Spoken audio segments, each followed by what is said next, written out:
Buenas tardes para todos. Ahí ya lo veo a Gaby Vinderola. Hola Pauli. Se empieza a sumar gente.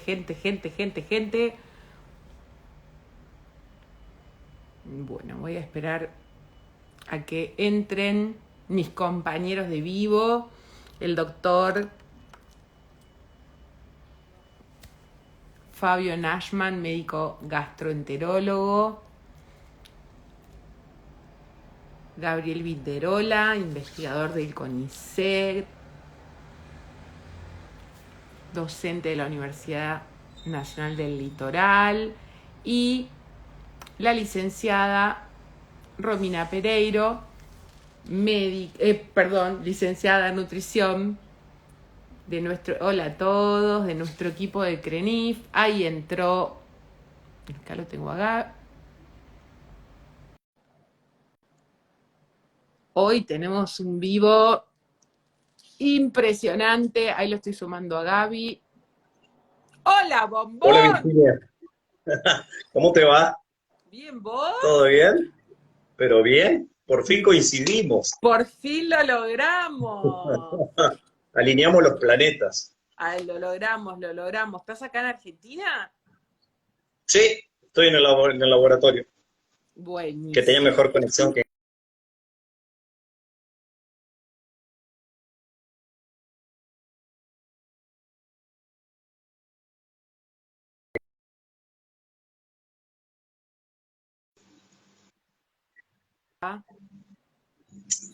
Fabio. Ahí está Romy. A ver si entra Romy. El doctor Nashman se está haciendo desear. ¡Hola, Hola, Romy! ¿cómo Hola, andan? muy bien. Qué bueno verlos. ¿Cómo andan? ¿Cómo Muy andás, bien, Ro? bien, con calor, gente. ¿Qué pasó? Acá Terrible, también, terrible. tremendo. Terrible, la Tenemos, verdad es Calor. que se vino el verano con todo, ¿no? sí, sí, eh, sí, así estamos. Pero bueno, ya que está Gaby acá, lo vamos a matar a preguntas hoy. Ah, Aprovechémoslo. no. Hoy es Hola, la Romy. mía, hoy es la mía. Sí, déjame algo para mí. Romy, nosotros que siempre decimos, le tenemos que preguntar a Gaby tal cosa, le tenemos que preguntar a Gaby tal cosa. Hoy Hola, es la ¿cómo les Ahí va? está nuestra. Fabio. Hola, Fabio. ¿Cómo Doctor va? ¿Cómo Nashman, estás, buenas Fabio? tardes. Buenas tardes. ¿Cómo estás? Estoy queriendo poner los auriculares, pero hoy no es mi día, chicos. Estamos con equidad de género, que no es poco, hoy en Es día que hay que No es, cuidar verdad. todo. no es poco, la verdad es que no. Gaby, Bueno, Está muy bien. está fresco en Santa Fe? Ah, no sabes lo que es esto. Metete al río, te agarran las palometas, no sabes para dónde disparar acá. Claro. Estamos con ataques de palometas. Oh, así. Sí, hubo como 30 ataques el fin de semana. Están Wow. con un hambre las palometas acá, sí. Está. Bueno, Mira, hay yo no gente de sé Córdoba. si alguno de ustedes fue tan prolijo como yo, que me anoté todas las preguntas que la gente hizo Ah, muy en los 4 bien. posteos. Muy bien. Eh, Les cuento, no, del porque post sabía que te ibas a anotar las preguntas, así Todos que sabíamos que no eso ¿sabías? iban a justamente. Bueno, hacer. me las anoté porque muchas veces lo que pasa en los vivos, primero, que uno a veces habla sin darse cuenta con un nivel de complejidad que la gente no puede entender, o habla lo que uno cree que tiene la necesidad de decir. Y la gente tiene mucha necesidad de saber cosas que no entiende. Yo siempre antes de empezar los vivos que saco desde mi Instagram, le digo a la gente algo que es muy importante. Vamos a ver si Gaby, Fabio ya sé que sí, Romy seguro que también. Siempre les digo que toda la información que nosotros damos acá es información poblacional. Exacto.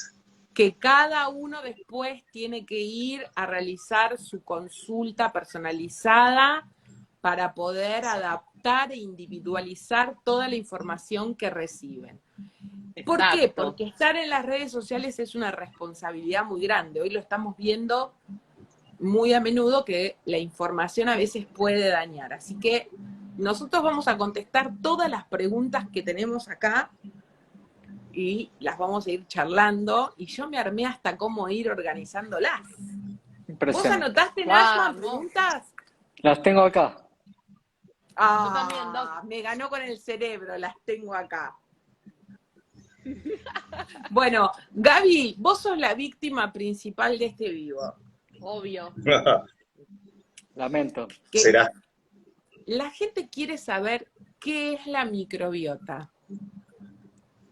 Bien. Ya creo que la gente un poco tiene una idea. Mirá que lo hemos hablado, pero Seguro. para muchas personas sigue siendo algo como intangible, algo como que no lo ve, que no lo puede manejar. La microbiota, si uno tiene algunos años, habrá escuchado hablar de la palabra flora, Exacto. flora intestinal, pero la microbiota es mucho más que eso. La microbiota son los microorganismos que hospedamos, somos huéspedes de microorganismos. Estamos todo cubiertos en nuestra piel, los ojos, las mucosas, el árbol respiratorio, el tracto reproductor masculino y femenino, y sobre todo el tracto digestivo, y sobre todo, el colon, la última parte, donde Fabio es el lugar de trabajo. Ahí hay una gran cantidad de microorganismos, que son los que más conocemos, y que son la interfase entre lo que comemos, que es la especialidad de ustedes, y lo que incorporamos. Y esos microorganismos están un poco determinando cómo se procesan esos alimentos, qué se aprovecha, y están cumpliendo una gran cantidad de funciones que nosotros no podríamos cumplir. Nosotros, si no tenemos esta microbiota, no podríamos vivir. Nuestra vida sería inviable sin la microbiota. Estaríamos susceptibles, nos enfermaríamos de cualquier cosa. Muchos se acordarán del chico burbuja que vivía aislado porque estaba a merced de los virus, de las bacterias, porque no tenía... La microbiota esencialmente cumple dos funciones: protegernos y nutrirnos, que no es poca cosa. Son dos funciones enormes. Y hay que cuidarla. Y no sé dónde escuché que me pareció una frase: la microbiota es mucho más fácil arruinarla que recuperarla. Entonces, creo que hoy estamos acá para dar algunas pautas de cómo... Gaby, tengo una pregunta mantenerlo. que la organicé siguiendo. Paula nos pregunta, ¿de qué depende cómo nace nuestra microbiota? Digamos, ella quiere saber en el momento del nacimiento Sí. cuáles son los factores que te ayudan a tener una mejor o una peor microbiota.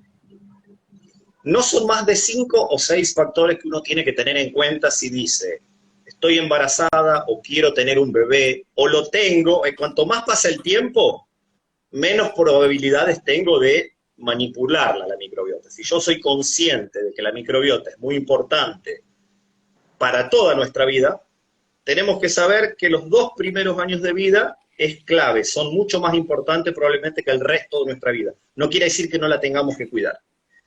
Pero hay, yo diría, 5 pautas básicas para que la microbiota sea la mejor posible. Primero es la nutrición de la mamá durante el embarazo, porque la mamá va a preparar su microbiota intestinal para después transferírsela al bebé. Entonces, si la mamá tiene déficits nutricionales, tiene enfermedades crónicas, es probable que la microbiota que le transfiera ya no va a ser la ideal. Pero bueno, siempre hay margen, yo creo que ustedes como nutricionistas lo saben, para mejorar, es decir, prestar particular atención a cómo es la alimentación de la mamá durante el embarazo. Es el periodo para decir, voy a enriquecer mi propia microbiota. ¿Son los famosos Después, 1000 días, Gaby? Claro, son los primeros de los 1000 días, son los 270 y pico días del embarazo. Es decir, bueno, incluso, a ver, hay evidencia que dice que el éxito de la implantación del embrión depende de la microbiota Ah, no sabía. del tracto. Y sí, Porque sí, porque, perdóname Gaby, porque la sí, inmunidad, que está tan exacto, relacionada con la microbiota, tiene mucho que ver con el exactamente, proceso y el periodo de la implantación. Entonces, exactamente. claramente, por eso hasta hay estudios hoy en día de la infertilidad y la microbiota, Sí, ¿no? sí. Es maravilloso. Lo que, lo que no sabemos tanto es cómo modular la microbiota vaginal. Sí sabemos modular la microbiota intestinal, pero sabemos que importa. Y es probable que como todas las microbiotas están comunicadas, si yo mejoro la intestinal, voy a mejorar la microbiota y, como vos decías, la inmunidad de todas las otras mucosas. Entonces, bueno, actuemos sobre donde sabemos, que es la parte intestinal, y esperemos que eso repercuta en las otras.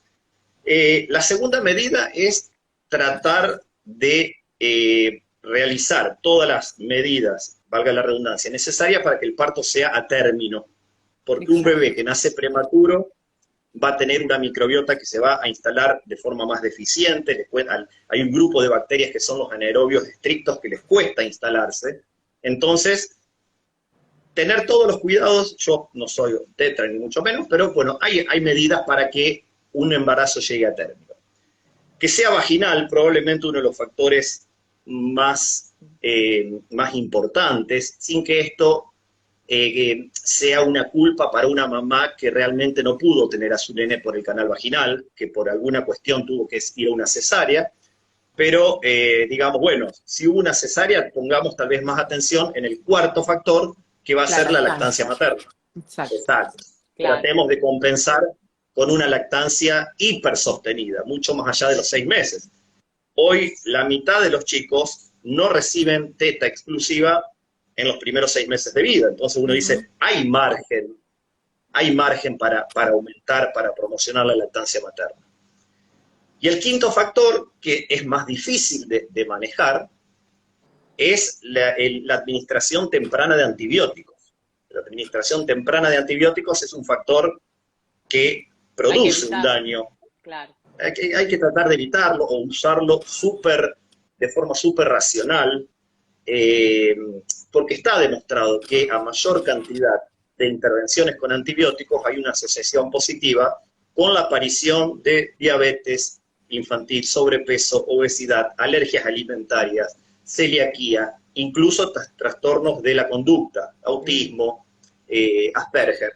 Es decir que, bueno, si vamos a los antibióticos, también estemos preparados para un plan B, más leche materna, contacto con el medio ambiente. Y esos un poco son los 5 o 6 factores que dicen, bueno, te transferí la mejor microbiota posible. Y fíjate que son factores que los podemos manejar, o podemos llegar a tener una cierta intervención.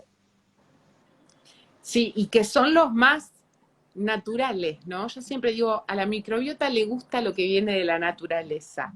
No sé si te va a gustar mi frase, ¿no? Pero Sí. es el parto natural, la lactancia natural, ¿no? Todo esto de que la alimentación, cuanto más natural, mejor, digamos, todo la microbiota necesita de eso, ¿no? Sí, pero el más contacto allá, con el medio ambiente, sí. Más Claro. allá de que una mamá no pueda, supongamos que tuvo una cesárea, que tuvo un parto prematuro, que no pudo Que le dieron recibir mucha antibióticos. lactancia materna porque fue un bebé muy prematuro.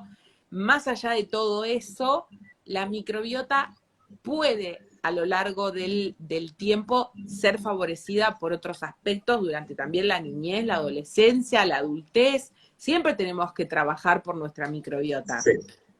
Exacto, no es que uno dice, bueno, me pasaron estas 5 cosas, me doy por vencido, estoy condenado de por vida. No, la alimentación es lo que dirige también a la microbiota día a día, y los cambios son realmente muy rápidos. Cuando uno se vuelca un patrón de alimentación que favorece a la microbiota, una alimentación rica en fibras, variada, estacional, rápidamente uno puede lograr cambios. Se ven porque a ver, uno dice, cuando alimento a la microbiota, yo alimento una fracción de esas bacterias, y esas bacterias se encargan de generar alimentos para otra fracción, y esta para otra fracción. Es como que uno inicia una cadena alimenticia.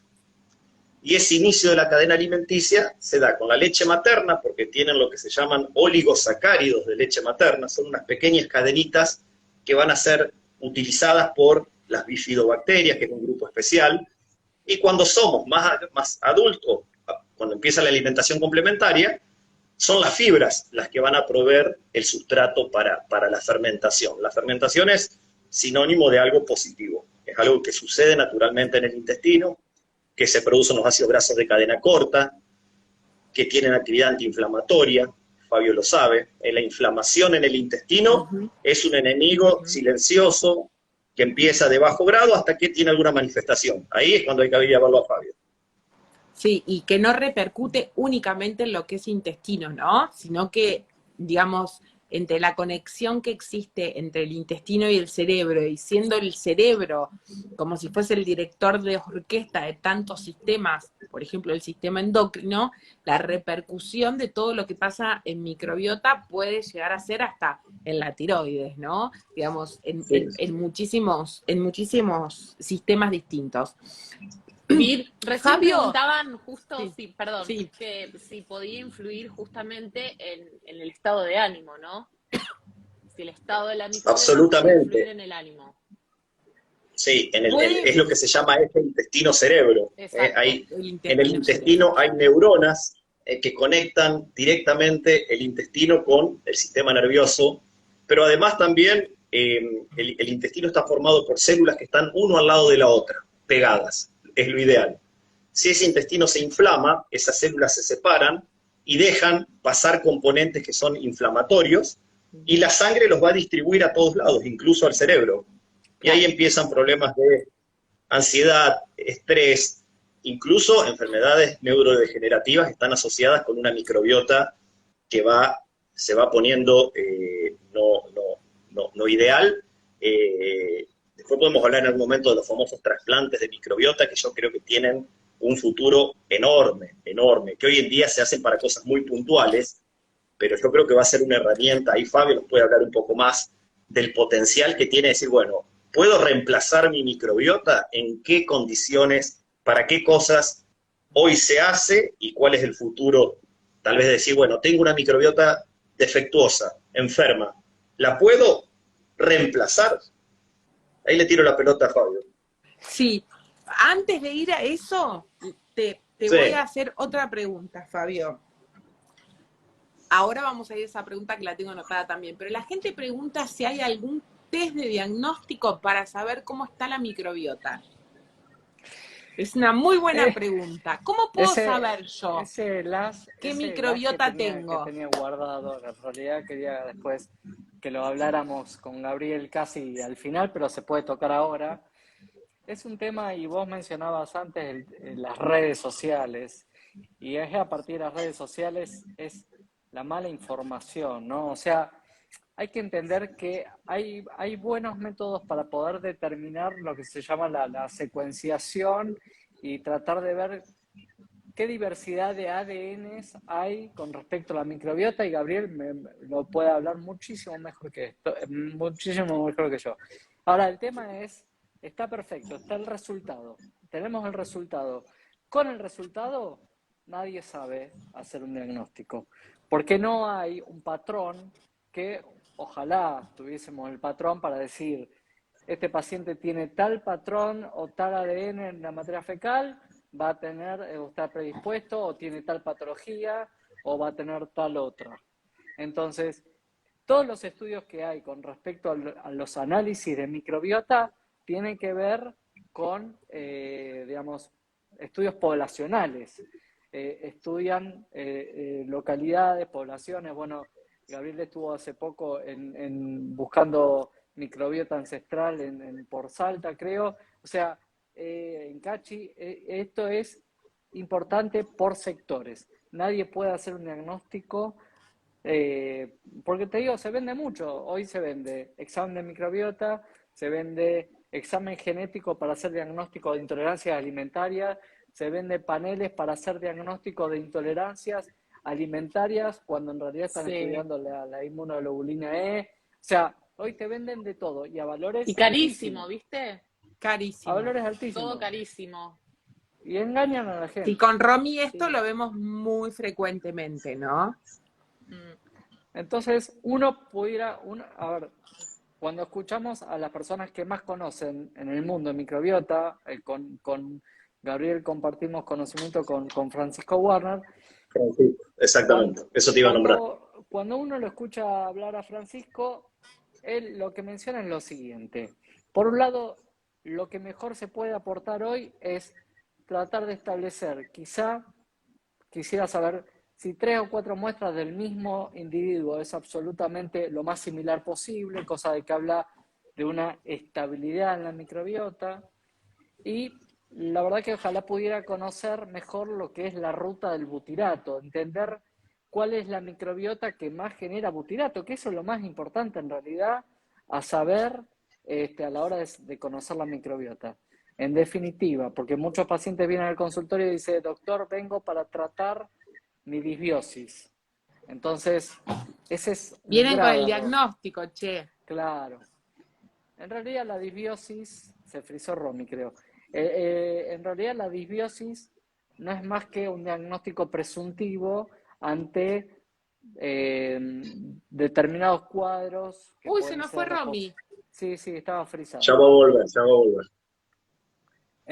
Ante determinados cuadros que pueden ser exposición a antibióticos, digamos, una mala alimentación, que es fundamental, porque, digamos, Gabriel puede explicarnos mucho mejor esto, pero si hay algo que establece una estabilidad en la microbiota, tiene que ver básicamente con la alimentación.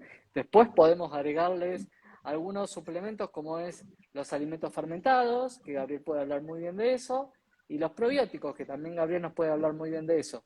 Entonces, es un equilibrio entre todo. O sea, tiene que ver con la ingesta de prebióticos, con una dieta completamente alineada, con una dieta lo más natural posible, y la ingesta de alimentos fermentados, y por ahí la suplementación con probióticos.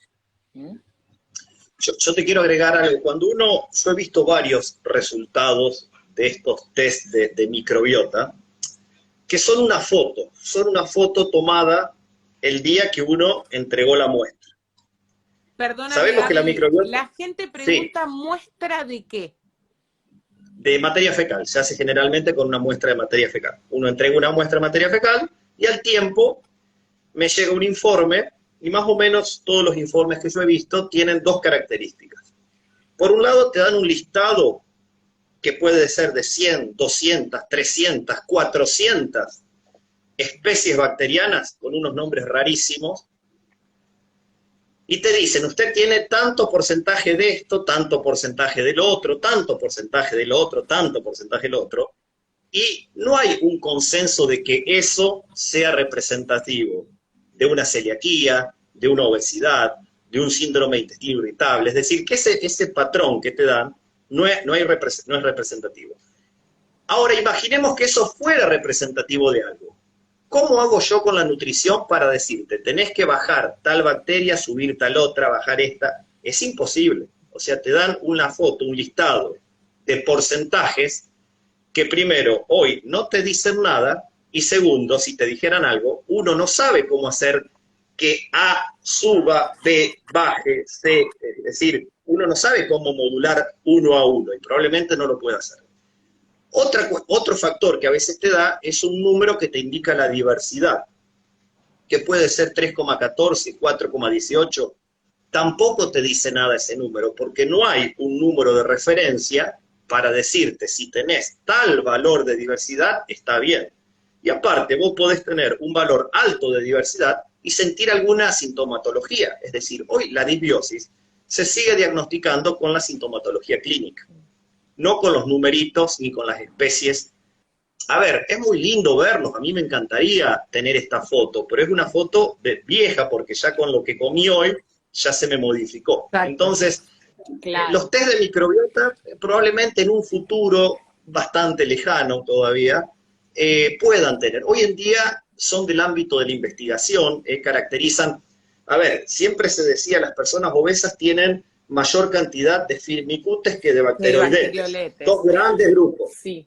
Ahora, cuando salieron 20 estudios y los compararon en lo que se llama un metaanálisis, esa relación no era tan así. Había algunos donde la relación era igual, donde estaban invertidos, es decir, no había un consenso. Ni siquiera para la obesidad, que vos manejas bien, Virginia, hay un consenso de cuál es el perfil de una microbiota. Y aparte, una persona que tiene obesidad probablemente no necesita un test de microbiota. Ya uno sabe que hay una disbiosis, ahí habrá una sintomatología clínica. Entonces, por Sí, un y ahí muy hay buen como, tiempo. ahí, perdón, Gaby, ahí hay como una doble, ¿no? Relación, porque no solo la alteración de la microbiota genera impacto sobre el cuadro crónico de la obesidad, sino que la inflamación crónica de bajo grado de la obesidad genera impacto sobre la microbiota. Bueno, Entonces, ¿qué es primero, el Exacto. huevo o la gallina, no? Claro. Pasa con todas las patologías, Vir. O sea, sí, nos pasa con el cáncer de colon también, y no sabemos si la flora intestinal es la que puede predisponer a la desestabilización de un pólipo, o el pólipo o el cáncer pueden modificar la microbiota. La verdad que siempre es lo mismo, el huevo o la gallina. Y lo que mencionás vos, el tejido inflamatorio de los lípidos, también es un fenómeno inflamatorio muy, muy notorio en lo que tiene que ver la microbiota, ¿no? Volviendo y un poco como para cerrar, si yo te haría un test de microbiota y te digo que tenés tal valor de diversidad, y después te pongo durante 2 o 3 meses a comer mejor, a entrenar, a dormir, y te vuelvo a medir eso, seguramente te va a dar más alta la diversidad. Claro. Pero yo te lo puedo asegurar sin hacerte el test que te va a aumentar la diversidad. Exacto, eso es lo que tiene que escuchar la gente. Y es irrelevante si yo te digo que te pasó de 3,7 a 4,8. No te dice nada. No te dice nada. Son números, matemáticas, pero hay pautas que nosotros sabemos cuáles son las pautas que aumentan la diversidad de la microbiota. Descansar, entrenar, comer bien, aumentar el consumo de frutas, verduras de estación, granos enteros, lo que uno quiera, remojar, sin remojar. Todo eso te va a aumentar la diversidad, sin que te la mida. Gaby, recién preguntaban si es necesario consumir fermentados todos los días.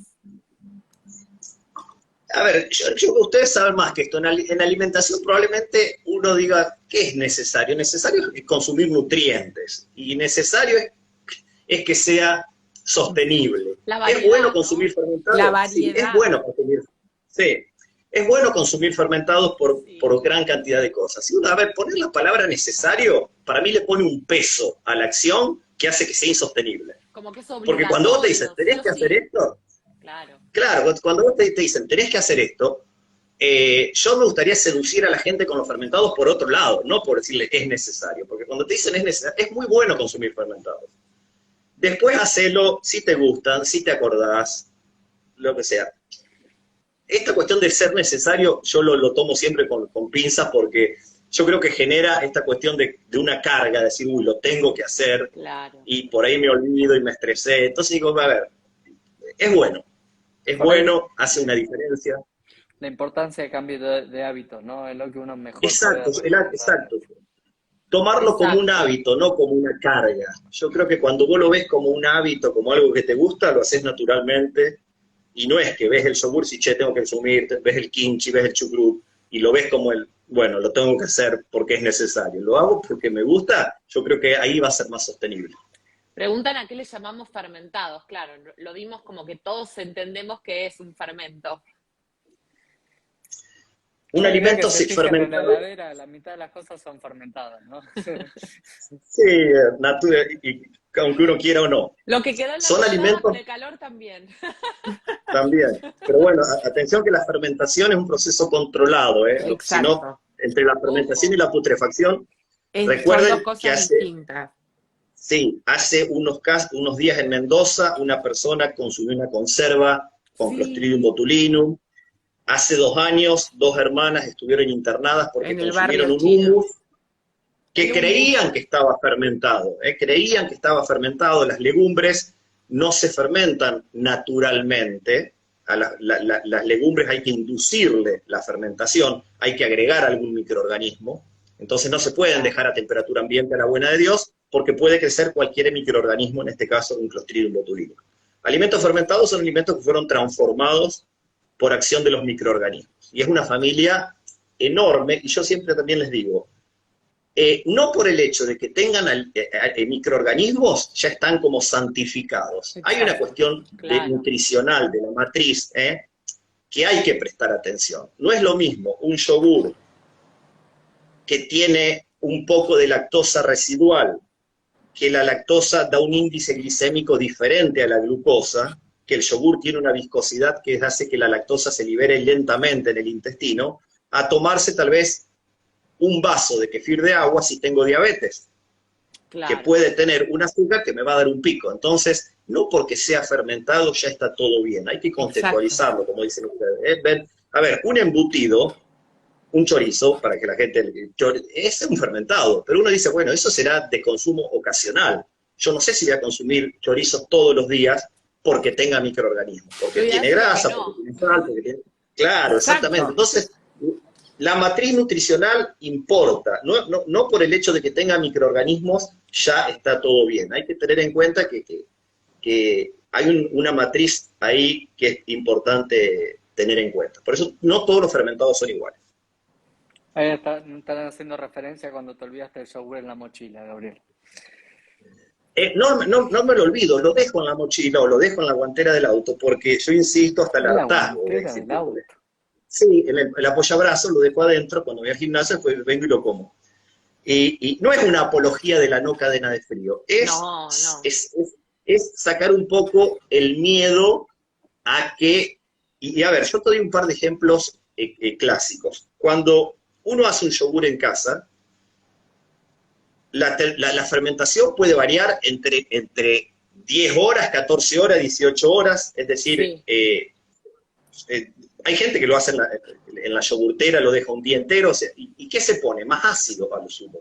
No es que la fermentación en un momento empieza a ponerse peligrosa. Cuando uno hace el kefir de leche, lo deja 48 horas fuera de la heladera. Cuando hace el kefir de agua también. Entonces, un yogur que se hizo en la industria, donde se fermentó 6 horas, y se puso en la heladera, ¿qué puede pasar si yo lo llevo a temperatura ambiente? Y la fermentación puede retomar y ponerse un poco más ácido, pero no va a aparecer espontáneamente un patógeno y crecer y ponerse, o sea, el peligro hay un deterioro sensorial, se produce la separación del suero, pero no hay un peligro, no se establece un peligro microbiológico.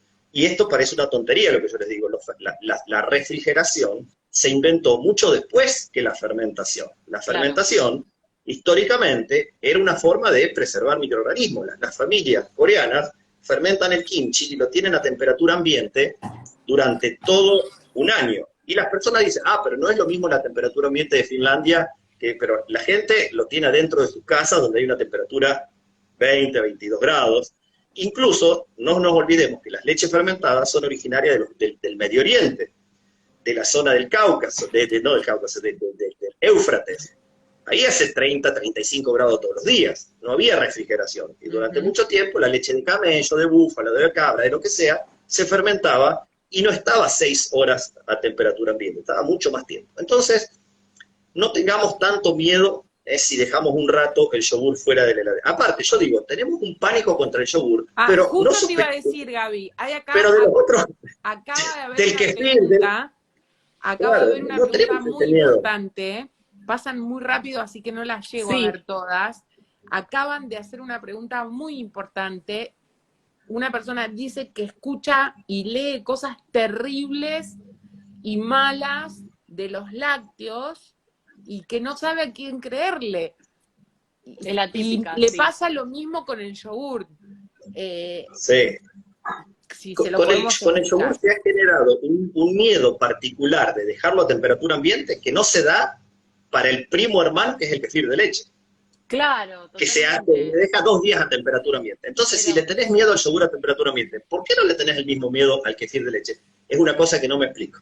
Me parece que esta pregunta va más asociada a otra cosa, va más asociada al boicot a los lácteos, y al tema de que ahora hay mucho con el tema de que no hay consumo de yogur, no hay consumo de yogur, y de ahí me parece que surge la confusión de Marina.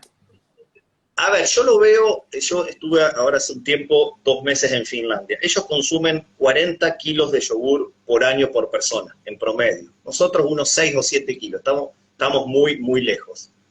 Es cultural.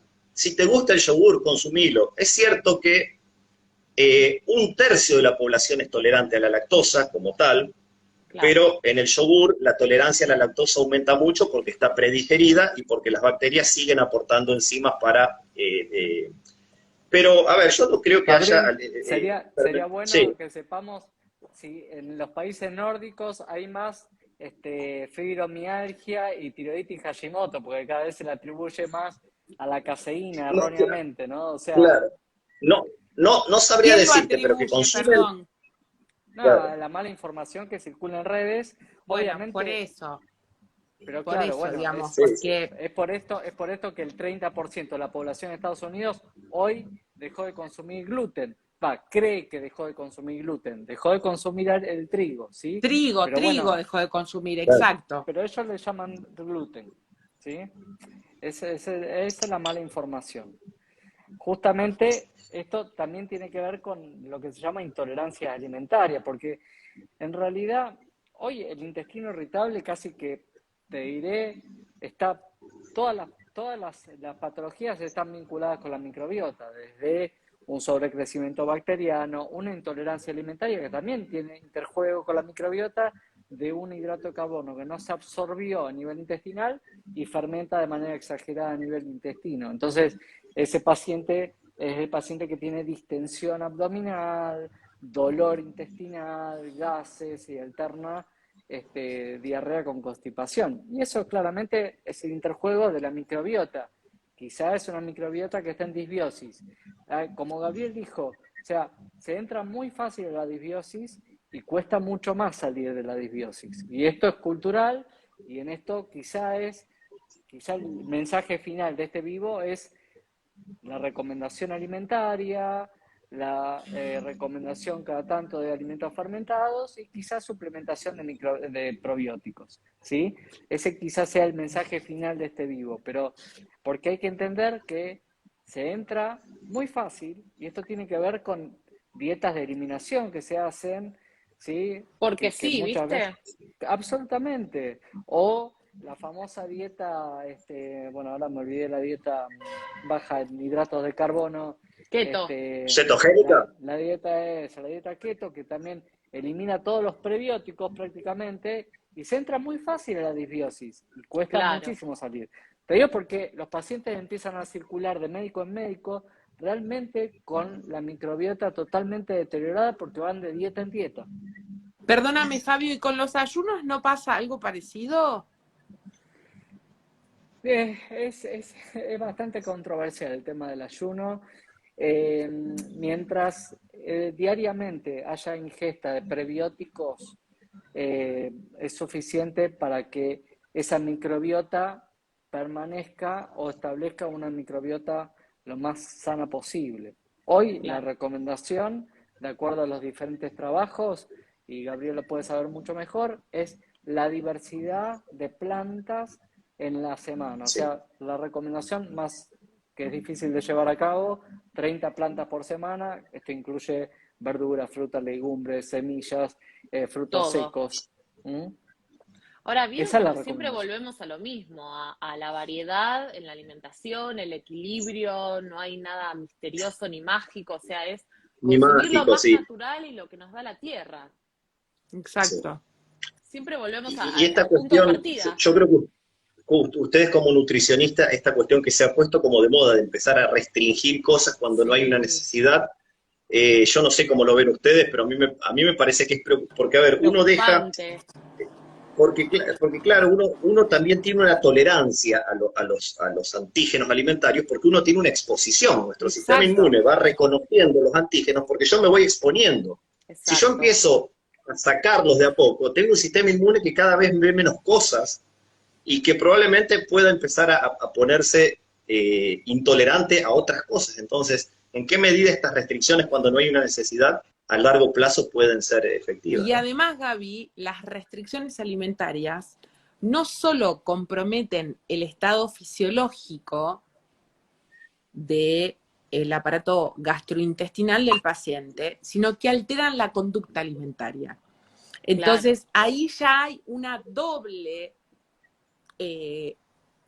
preocupación, porque cuando un paciente hace grandes restricciones, o esto de que, por ejemplo, no sé, le suspenden el gluten porque tiene hipotiroidismo, no está indicado suspender el gluten en el hipotiroidismo, bajo ningún punto de vista, pero el paciente viene hace 6 meses confundido, creyendo que no puede comer gluten, confunden el gluten con el trigo, el paciente no lo logra sostener, termina asociándole un mecanismo compulsivo a su alimentación, porque cuando no puede sostener la restricción alimentaria termina haciendo atracones con otra cosa, que por ahí es rica en azúcar, en grasa, y bueno, está bien, no estás comiendo gluten, pero terminás desfavoreciendo tu propio sistema y tu propio equilibrio. Nunca las restricciones son favorables para los pacientes, excepto cuando existe la indicación precisa de que ese paciente tiene la indicación de suspender ese alimento por X causa, ¿no? Después la prueba de la restricción me genera mucha duda y genera un fuerte impacto en el paciente. Y siempre me preocupa esto, ¿no? Me preocupa que en la educación del paciente aparecen después los comportamientos de los seres humanos. Y cuando vos alterás el comportamiento, no podés lograr mejorar una microbiota después, o un hábito de ejercicio físico, o un acto de compulsividad. Es muy complicado. Entonces, la restricción no modifica solo el sistema gastrointestinal, sino que va a generar cosas mucho más complejas. Más problemas, sí. En relación... Decir que la dieta libre de gluten, la dieta libre de gluten bien hecha, esto quiere decir con la restricción completa de todo lo que es el trigo, la avena, cebada, centeno, y la contaminación y el consumo de productos elaborados libres de gluten, no es una dieta sana. Claro, Exacto. tal cual. Es una dieta... Es alta en grasa, alta en azúcar y más cara. Exactamente, no es una dieta sana, absolutamente. Ahora, distinto es aquellos que incluyen el trigo, que habrá que analizar. El trigo ha sufrido muchas modificaciones en los últimos años y quizás nosotros no tuvimos, el ser humano, la adaptación a esos cambios y aparte lo elaboramos mal.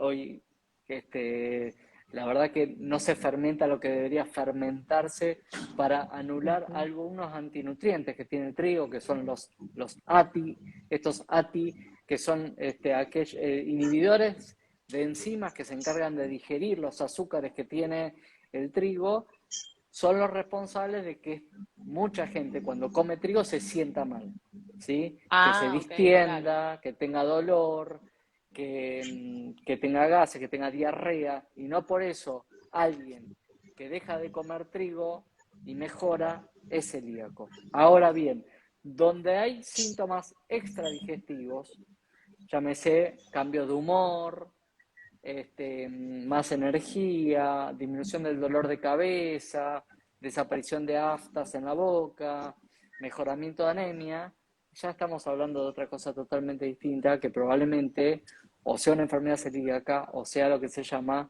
sensibilidad al gluten no celíaco. Y en relación a esto, la salud tiroidea, que la mayoría, digamos, primero entender que hay la gran variedad de patologías tiroideas es impresionante, digamos, no todo paciente que tiene un hipotiroidismo es por una única causa, o no todo el mundo que tiene un problema tiroideo es por una única causa, pero nosotros sabemos que hay muchos pacientes que están tomando levotiroxina y no la saben tomar. Esto quiere decir que no conocen bien cuál es la optimización del tratamiento para que la levotiroxina se absorba. Muchas veces lo que pasa es que o cuando mejora la microbiota, por ejemplo, o cuando el paciente tiene por ahí una sensibilidad, esto que decía Fabio, el gluten, no celíaca, que no está diagnosticada, y el paciente hace cambios en la alimentación, mejora la absorción de la levotiroxina y eso genera que se reduzcan los síntomas tiroideos. Eso no quiere decir que hay que suspender el gluten para que un paciente tiroideo esté mejor, sino que la salud intestinal está súper relacionada con la optimización del tratamiento. Entonces, ese es el motivo por el cual yo ahora, gracias a Dios, Fabio, Romina y yo trabajamos en el mismo centro médico. Nos faltás vos, Gaby. Sí, hay que traerse a Gaby. Hay que traernos a Gaby. Tengo la suerte de decirle, mira, acá hay algún problema intestinal. Yo no te puedo decir cuál, pero tenemos que ver si el problema está en la absorción de la hormona, ¿no? Pero para eso tenemos que trabajar en equipo, el gastroenterólogo, el nutricionista, el endocrinólogo, y buscar qué le pasa a ese paciente antes de hacer una restricción alimentaria, porque yo pienso que te pasa tal cosa. La supervisión. El mes pasado, fin del mes pasado, tuve la oportunidad en un congreso en México de escuchar una charla de un australiano, no me acuerdo, ustedes seguramente sabrán el nombre, del creador de la dieta libre de FODMAP. De FODMAP, sí. Y yo nunca había escuchado una charla. ¿Cómo? Una charla tan clara y decía que el mayor fracaso es cuando las personas se lo largan a hacer con el doctor Google o porque que no son supervisados por un profesional cuando tienen que empezar a reintroducir, porque la dieta libre, por lo que yo tengo entendido en FODMAP es la sigla son sustancias que le sirven a la microbiota. Uno no puede dejar para siempre a una microbiota sin los FODMAPs, pero hay que saber reintroducirlos. Entonces decía que el mayor fracaso era cuando la gente, por su cuenta, hacía una dieta libre de FODMAP, guiándose por Google, porque lo decían, y no tenían a un profesional de la salud, un nutricionista, un gastroenterólogo que los acompañe en reintroducir los alimentos que tienen FODMAP. Pero hay algo más grave, Gaby, todavía. Sí. Hacerlo con Google es grave. Sí. Y hacerlo con el mejor médico de las redes sociales, pero que te vende el mismo plan para todos, también es grave. Claro. Porque cada paciente es un mundo.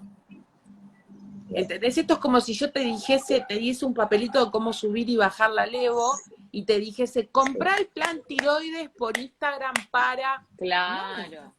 O la misma dieta para todos.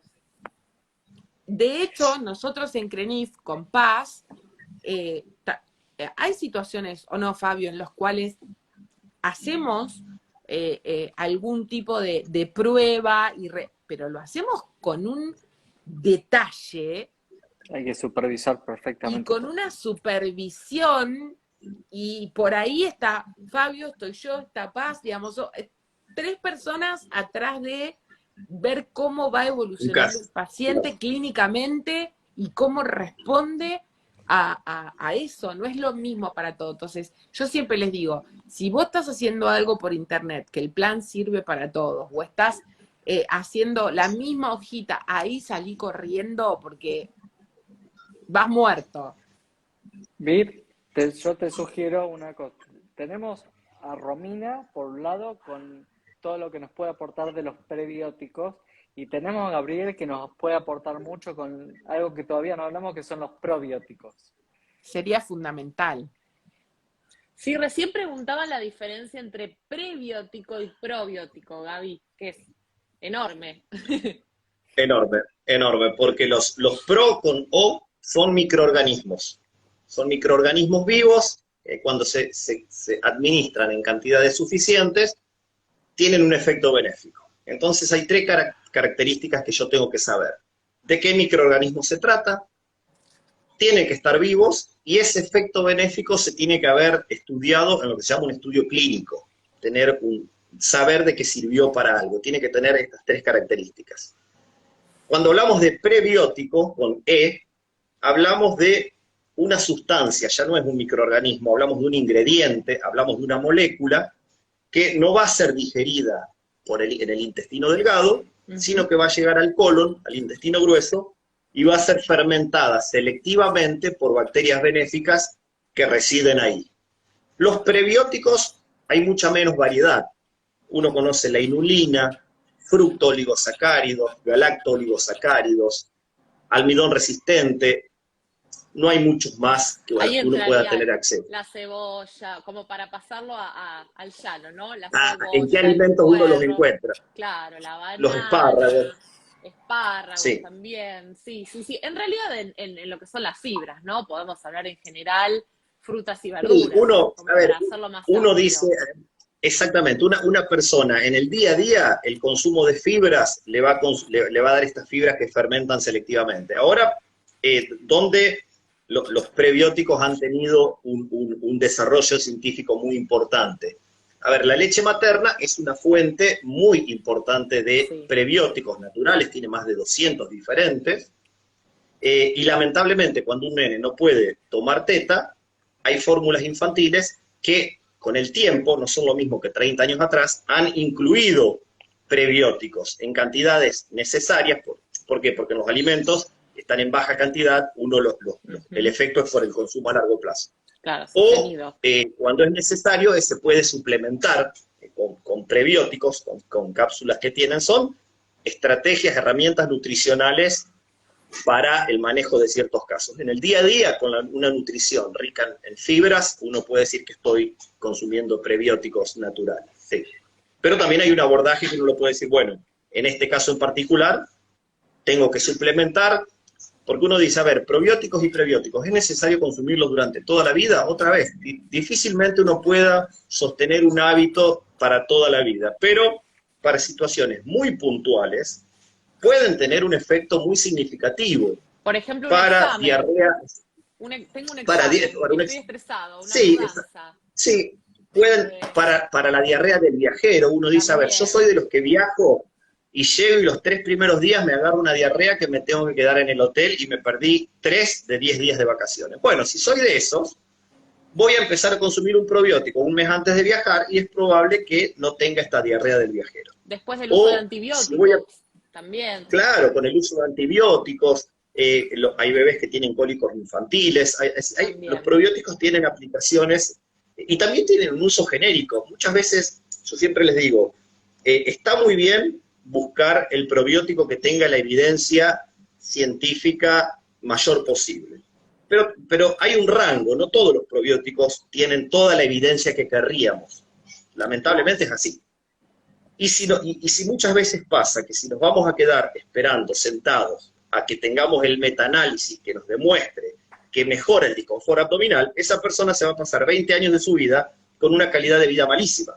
Cuando tal vez tiene un disconfort que Fabio se lo puede diagnosticar y dice, bueno, mira, vamos a probar 2 o 3 meses de probióticos. Y hay mucha gente que dice, mira, a mí, ayer justo en la facultad, una docente, colega, me dice, che, ¿sabés que empecé a consumir probióticos y este disconfort abdominal pasó? Bueno, hay casos puntuales donde pueden ser realmente significativos y uno no tiene, yo creo que primeramente son seguros, por lo tanto uno dice no van a tener un efecto colateral indeseado y me pueden dar una mano, me pueden solucionar este disconfort abdominal, me pueden prevenir esta diarrea del viajero, infinidad de aplicaciones.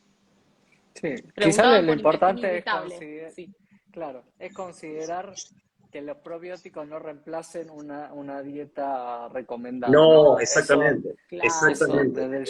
Y de todo lo que estuvimos hablando hay evidencia. Tanto de los prebióticos hay mucha evidencia, sobre todo en patologías o enfermedades neurológicas y neurodegenerativas. Hay evidencia de prebióticos. Se ha visto en pacientes autistas que hay disminución de Akkermansia, por ejemplo, porque sabemos muy bien que son pacientes difíciles que hagan una dieta rica en fibras y se dedican mucho a los ultraprocesados.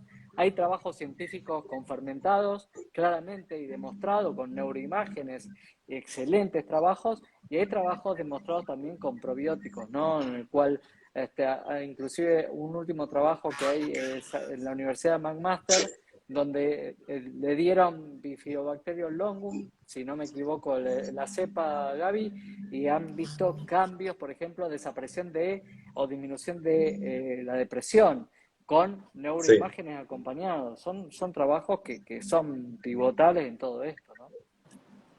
Sí, y una cosa que yo siempre le comento cuando hablo de probióticos es que hay mucho que está hecho a nivel de investigación y esas cepas utilizadas o no están disponibles comercialmente en el mundo o en Argentina. En Argentina tenemos un acceso a los probióticos mucho más restringido. Entonces, otra vez, yo digo, no me voy a quedar de brazos cruzados. Si yo no tengo exactamente la cepa que vi que tiene tal grado de evidencia, tengo cierto margen, me puedo permitir probar con otra a ver si consigo, a ver, siempre y cuando esté dentro de las posibilidades, porque sabemos que tienen un costo, pero yo creo que siempre se les puede, o no sé, esto queda en manos de quien lo indique, si bien son de venta libre, uno no necesita una prescripción médica, uno los puede comprar de venta libre, pero siempre es mejor que esté acompañado por un profesional de la salud, así como ustedes, que entienda, que puedan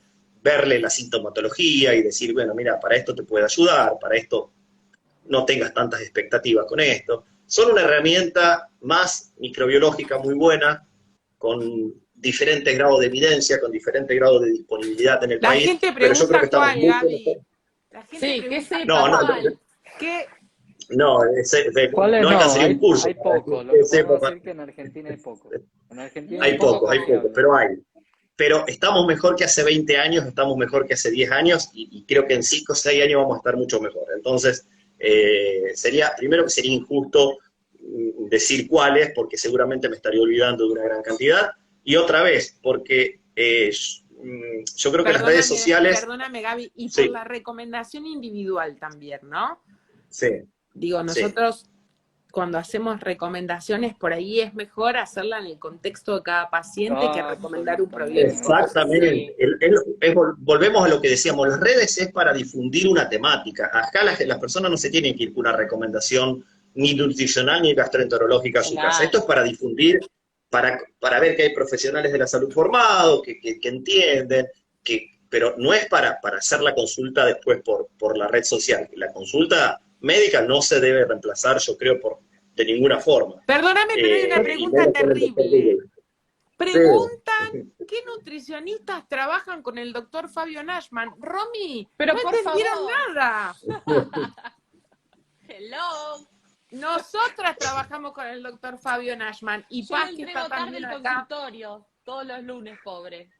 Somos muchas. Bueno, No, la verdad es que nos quedamos cortos de tiempo. Sí. Pero, Sí. por ejemplo, a ver, la importancia de esto. Gabriel ya se ha hecho habitué en los congresos de gastroenterología. Y esto, hace algunos años, era absolutamente impensado.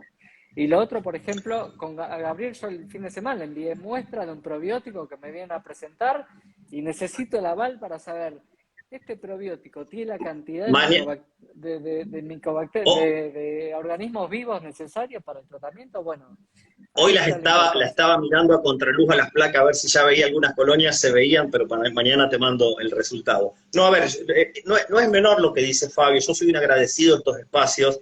Yo empecé a trabajar en bacterias lácticas y en probióticos en el año 95, muy de joven, era un embrión. No, mentira, tengo 48 casi, pero hace mucho que Ahora me estás dedico a en los esto. primeros 1000 días, mi amor, estás hecho Los mucho. primeros 1000 Estás en días. el mejor momento, Gaby. Y estos encuentros con nutricionistas no tanto los hemos encontrado, pero un microbiólogo y un gastroenterólogo hace 20 años ni se hablaban. Y yo creo que se avanzó muchísimo en el hecho de que nos podamos, yo de gastroenterología no sé nada y Fabio de microbiología sabe, no podemos abarcar Tocó de todo. oído. Entonces acá la cuestión tiene que ser transversal, que él me diga, mira, este probiótico, ¿están vivos? No, bueno, yo te lo puedo controlar. ¿Tiene la diversidad de microorganismos que tiene? No. ¿Tiene la evidencia? Para eso estamos, hoy en día el abordaje es así, es transversal a diferentes disciplinas, está la nutrición, la gastroenterología, la microbiología, la pediatría, La psiquiatría es nos fundamental estamos... trabajar así en equipo, Exacto, digo, no hay todos forma... aprendemos.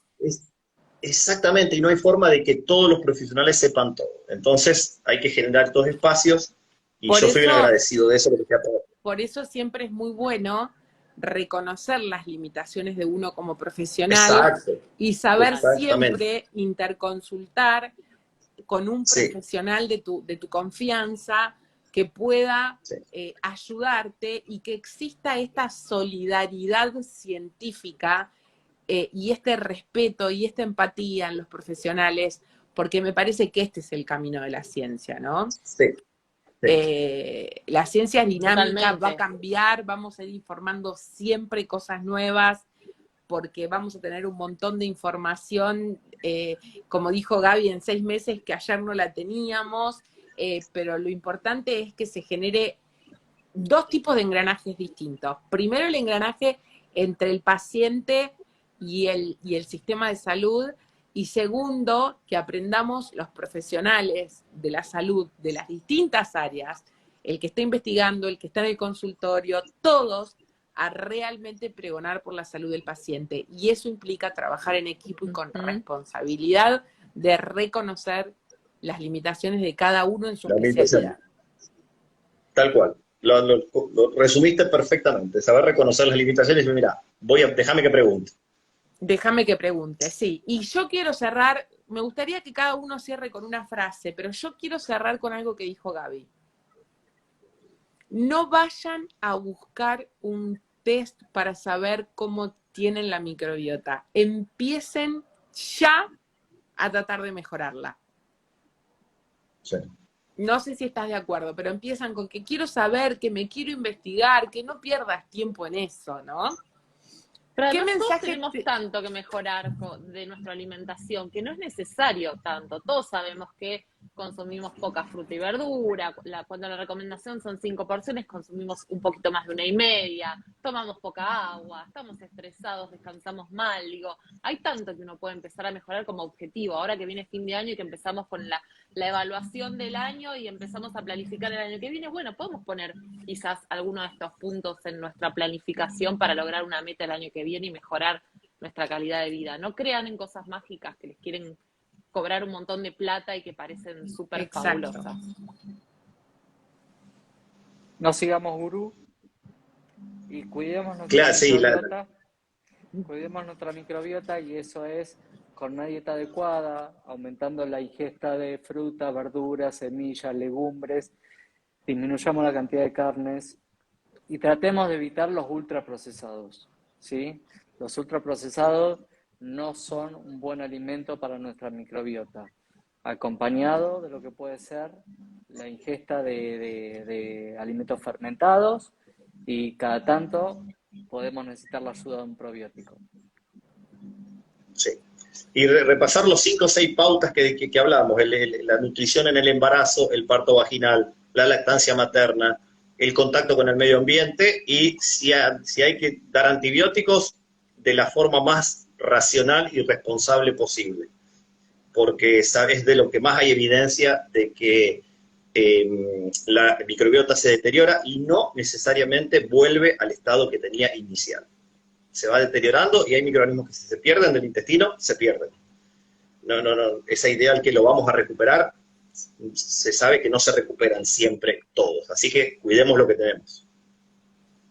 Bueno, chicos, yo, saben que con Fabio y con Romy tengo una relación muy, muy, muy allegada y los quiero mucho, son mis amigos, son mis compañeros de trabajo, pero quiero decirte a vos, Gaby, que desde que apareciste en la vida de muchos médicos, ¡Qué honor! Sí, la verdad que sí, yo tengo una profunda admiración por vos, igual que muchísimos de los que formamos parte de la Sociedad Argentina de Nutrición.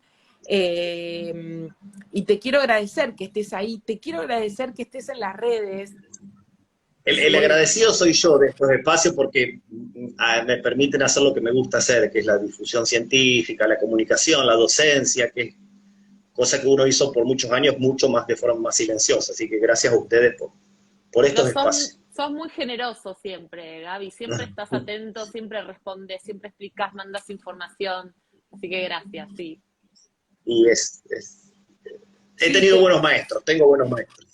Qué bueno. Y vos estás haciendo el nuestro, así que ahí te vamos a armar un club de fans de Gaby Vinderola. Para todos los que preguntan dónde atiende el doctor Nashman, evidentemente tenés que abrir más agendas, Fabio, porque están todos explotados. ¿Dónde atiende Romy? ¿Dónde atiende Vir?